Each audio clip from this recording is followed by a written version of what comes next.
আসসালামু আলাইকুম গাইস, আশা করি সবাই ভালো আছেন। তো আমি বই আসছিলাম, বই থাকতে থাকতে ভালো লাগলো না, পরে হুজুর আইনা দিয়ে একটা তেলের ভিডিও দিল। আঙ্গনে কাছে হুজুর ডাইসাল, ওই হুজুর ডাইনা আবার তেলের ভিডিও নিয়ে হুজুর কইতেছে বইয়ে থাকা বাদ দিতে চাবাও তাও ভালো লাগবো।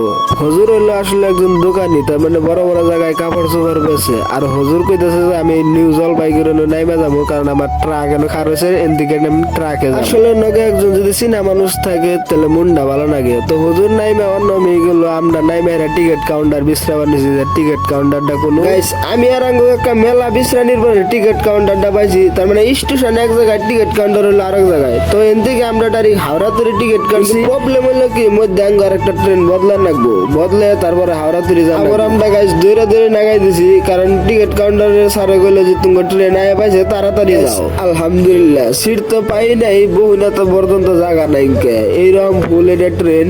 আঙ্গো কাকা কই এনে হইয়া ঘুমবার মাইশ হইয়া ঘুমবার দাসে আমি গেলি মাইশের মেয়ে ঘুরে ঘুরে চাই চাই দেখতেছি। আঙ্গো কাকা তো ঠাস করে হয়ে বললো, কারণ রাত্রের ওর মেলা বাজে কমসে কম 2টা হানিমান বাজে। ব্যাকেরই ধরছে, আমার ঘুম ধরছে, কিন্তু এই টাইমে ঘুমাবো না। এটা হইলো জেনারেল ডাব্বার পরিস্থিতি, যে জেনে জায়গা পাইতাছে হে নেই কম্বল বিছায় হইয়া ঘুম পারতাছে। আমি আর কি করবো, আমি ওখানে ভাই চোখ মুঞ্জে ধরে রাখছি যে ঘুমাইসকে।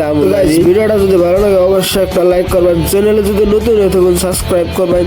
তারপরে আমরা অন্য একটা ট্রেন আইলাম, হে ট্রেন আবার ফুল খালি আছে। ট্রেনটা স্টার্ট হইলো এদিকে, আর যখন রাতের বাজে মোটামুটি 4:22। তো আমারও হয়ে অল্প ঘুম ধরছে, পরে এই ট্রেনে বয়ে অল্প পাওয়া করলাম। তার মানে এক কথা অল্পটা আমি ঘুমিয়ে পারছি 10-15 মিনিট। আমাকে কাকা পাইতেছে যে হার রাত তো দৌড় মারতে গেল, এখন অল্প টিকা কটা মুড়ি খায় নেই। ট্রেনে আবার মুড়ি বেসে তার বাই দা বেস্কার। ভিডিওটা কিন্তু এ পর্যন্তই, বাই।